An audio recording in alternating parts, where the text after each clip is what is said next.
आप देख रहे हैं अनहोनी। अनहोनी में आज की कहानी हमारे साथ शेयर की है अंकुश जी ने। तो चलिए बढ़ते हैं आज की इस कहानी की ओर। करीब 2 साल बाद मैं और मेरा छोटा भाई विकास, हम दोनों 3 दिनों के लिए अपनी कार से घूमने जा रहे थे। पिछली रात भर प्लानिंग करने के बाद हमने तय किया था कि हम लोग जयपुर जाएंगे। हम जब घर से निकले तो शाम के 6 बज रहे थे। दिल्ली से जयपुर की दूरी तकरीबन 5 घंटे की है, जो कि हमें नेशनल हाईवे 48 के सहारे तय करना था।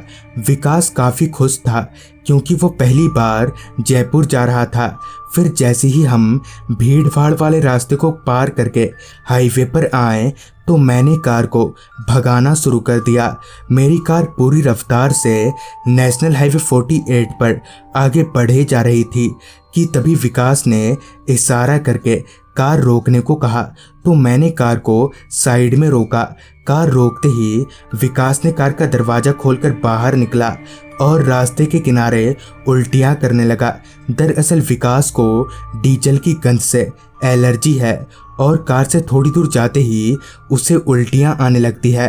खैर 5-10 मिनट खुली हवा में बिताने के बाद विकास कार के अंदर आया और हम लोग वापस से जयपुर की तरफ आगे बढ़ने लगे।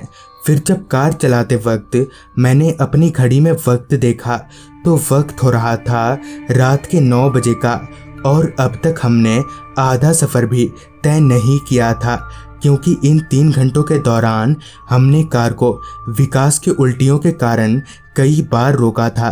अभी हम आगे बढ़ ही रहे थे कि फिर एक बार विकास ने गाड़ी रोकने को कहा और वो फिर से उल्टियाँ करने लगा। पेट खाली करने के बाद विकास ने कहा, भैया पानी। उसके ये बोलने पर जब मैंने पानी का बोतल देखा तो पाया कि पानी खत्म हो चुका है। जब आसपास देखा तो हाईवे का वो इलाका पूरी तरह से सुनसान था। ना तो कहीं कोई इंसान और ना ही कोई गाड़ी नज़र आ रही थी, पर रोड से थोड़ा हटकर जंगलों के किनारे मुझे एक छोटी सी झोपड़ी दिखाई दे रही थी। मैंने सोचा क्यों ना यहाँ से पानी मांग लिया जाए, लिहाजा मैं कार से उतरकर उस झोपड़ी की तरफ बढ़ने लगा।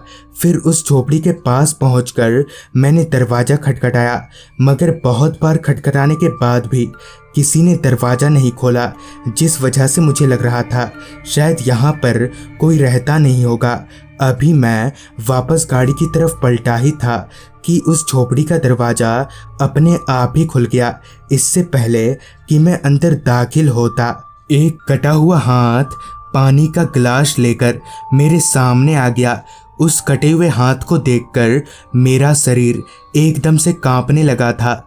मुझे समझ नहीं आ रहा था कि अब क्या करूं, और मैंने बिना देरी किए गाड़ी की ओर दौड़ लगा दी। मुझे इस तरह भागता देख विकास भी समझ गया था कि कुछ तो बात है, और वो भी फटाफट गाड़ी में बैठ गया। फिर हमने जो गाड़ी भगाना शुरू किया तब तक भगाते रहें जब तक कि हम उस जगह से काफ़ी दूर नहीं आ गए। फिर बाद में हमें कहीं से पता चला कि दरअसल उस झोपड़ी में बहुत पहले एक बुढ़िया रहा करती थी, जिसके बेटे ने उसे घर से निकाल दिया था और फिर कुछ दिनों में वो भी मर गई, और कहते हैं कि तभी से उसकी आत्मा उस झोपड़ी में भटकती रहती है। तो दोस्तों, ये थी आज की कहानी। अगर आपको ये कहानी अच्छी लगी हो तो चैनल को ज़रूर सब्सक्राइब करें। तो मैं आर्यन जल्दी ही मिलूँगा आपसे ऐसी ही एक कहानी के साथ।